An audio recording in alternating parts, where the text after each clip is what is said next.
job teaching third grade in Beaverton, Oregon in 1985, while my husband John was in dental school at OHSU.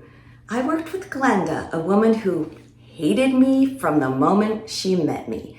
Our classrooms were in an open concept school right next to each other. We were only separated by an accordion pleated wall. She would hoard the resources we were to share, spread lies about me to the staff, making sure I would have the most difficult students and most of all, maintain a superior air. She ruled the roost. I was crushed.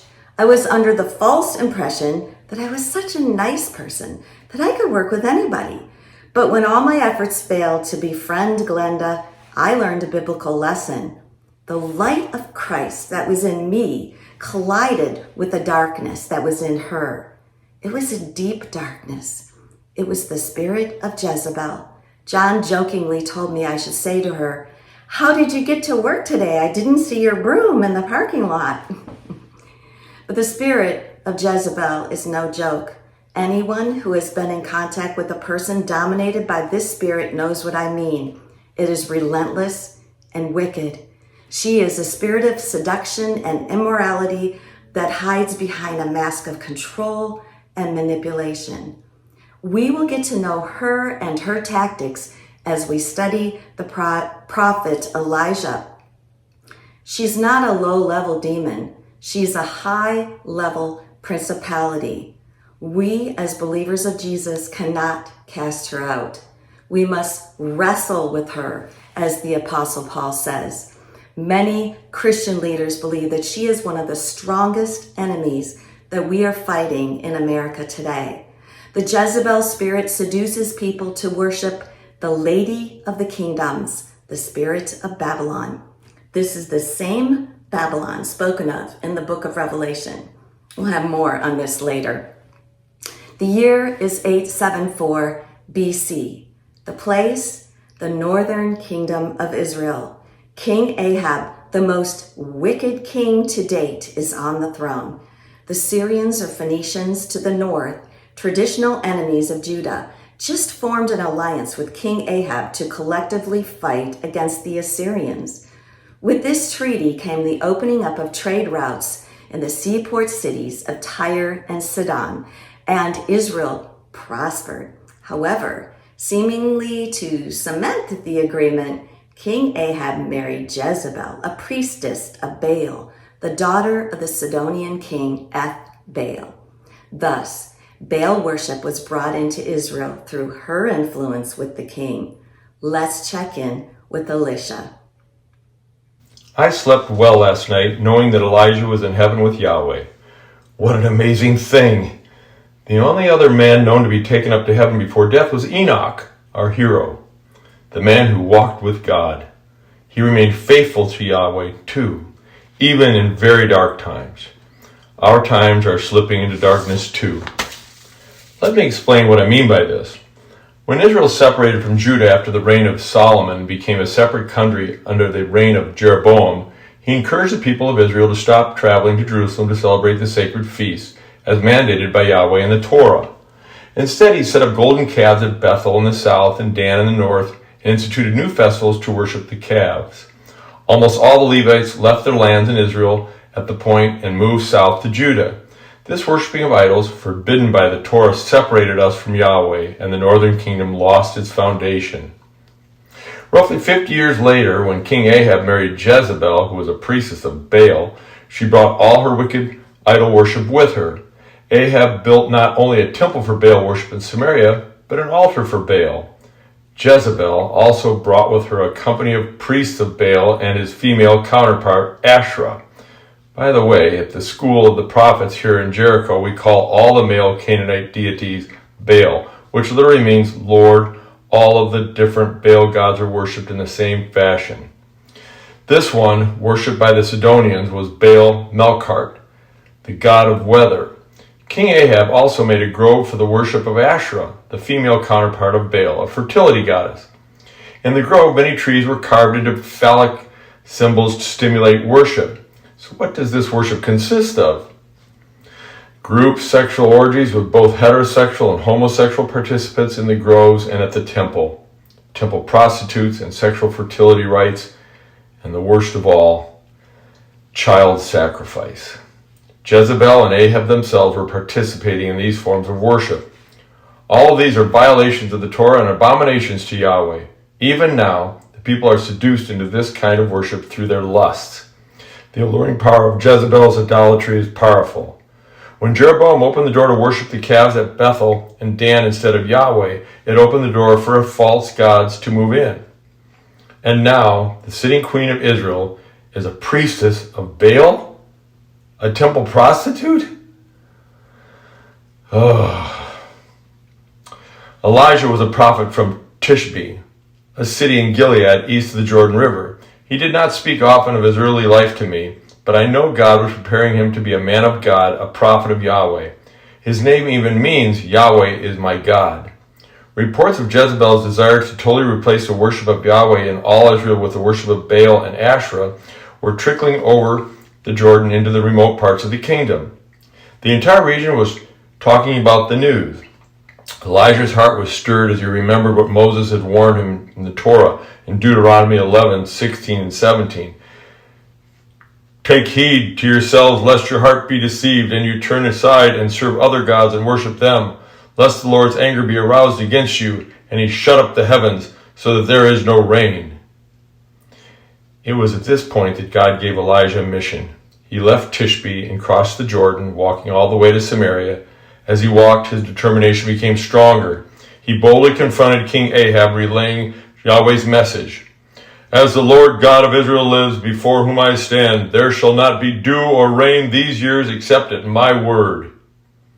I can imagine the mocking bystanders and the surprised king at this pronouncement. Can you? However, as the murder turned into rage, Ahab and Jezebel became angry. Who dared confront the king and consequently the queen of Israel? Who dared to challenge the power of Baal, Melkart, lord of the weather? Elijah told me at that point that he was directed to travel eastward from Samaria to a small brook named Cherith that flows into the Jordan to hide from King Ahab and Jezebel's wrath. Yahweh promised to feed Elijah by sending ravens to bring him food twice a day and providing him water from the brook. And so it happened. Can you imagine it? What a miracle. I can see him there, under the protection of Yahweh, not only nourishing Elijah physically, but strengthening his faith as well. Our God is a God of miracles. Oh yes, I forgot to write. Indeed, Yahweh had shut up the heavens. Soon the entire country of Israel began to wither from the drought. But Elijah, he was strong, bold, obedient, and faithful. He was in training, and he passed the test. He learned to hear the voice of the Lord and obey it, even at personal risk. What a drama!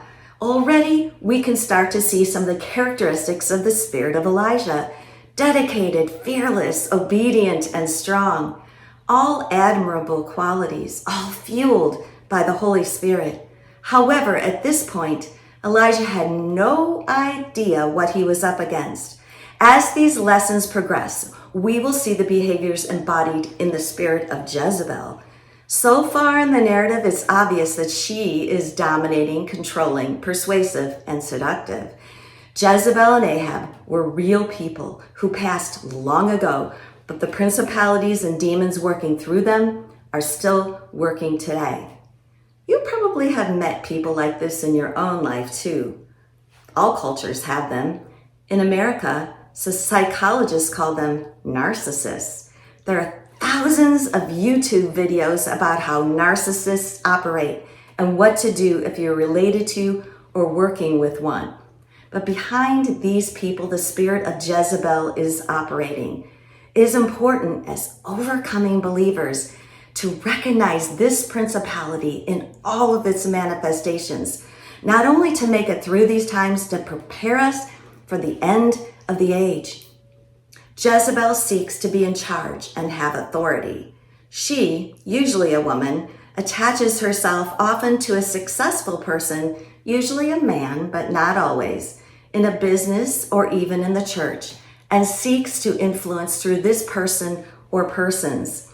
She is cunning and crafty, often working behind the scenes. In America today, her influence is one of the main enemies of true believers, especially one with a prophetic gifting. This same spirit seduces non-believers and believers alike into sexual perversion through pornography, gay pride events, and more. Slowly, she is taking more ground. In America, it started with the sexual revolution, that is, sex with whomever, whenever, and the family suffered under infidelity and divorce. Soon, premarital sex was rampant and couples moved in together. Pornography gained a foothold. R-rated and X-rated movies became the norm. Cable TV and the internet brought pornography into every home. Because this dopamine high that comes from viewing pornography is addictive, the addict requires more and more perverted sex to achieve the same high. So things grew worse. Homosexuals came out of the closet. Gay marriage, incest, child pornography, group sex, transgenderism, and bestiality are all now on the rise.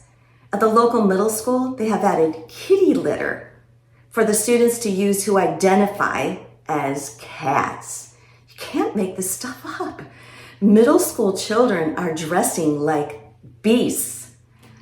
The evil stronghold established by Jezebel that I can be whatever I want to be has confused the minds of our children.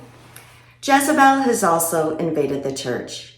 It is not unusual that 90% of the men in a church are addicted to pornography. Pastors, leaders, teachers, and on it goes.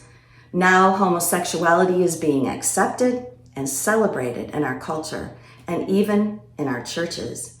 We can feel the earthquake of churches and denominations splitting all over our country over this issue, causing a deep rift in our society. The darkness is getting darker. As you can see when you really examine it, through her perversions, Jezebel attacks the unity of our families, our churches, our communities, and our nation. But Jezebel won't stop there. She does not only want to be tolerated, but she wants to be celebrated by all. President Bill Clinton signed into law Gay Pride Month, and President Obama expanded it for LGBTQ. As we continue to study Jezebel in the scriptures, we will begin to see her final goal. That is to eliminate any and all who oppose her, and that includes you and me. But take heart, our God is greater and stronger than Jezebel. His ways are higher and stronger and more mighty. We can learn how Elijah did how to wrestle with Jezebel and not only survive in these days, but be overcomers. Each lesson will give us more and more instruction on how to do just that. In lesson 3, let's take a break from studying Jezebel to watch how God protects and provides for Elijah and his own, even in the midst of the prophesied judgment on the nation of Israel. And the lover of my soul, Creator God, He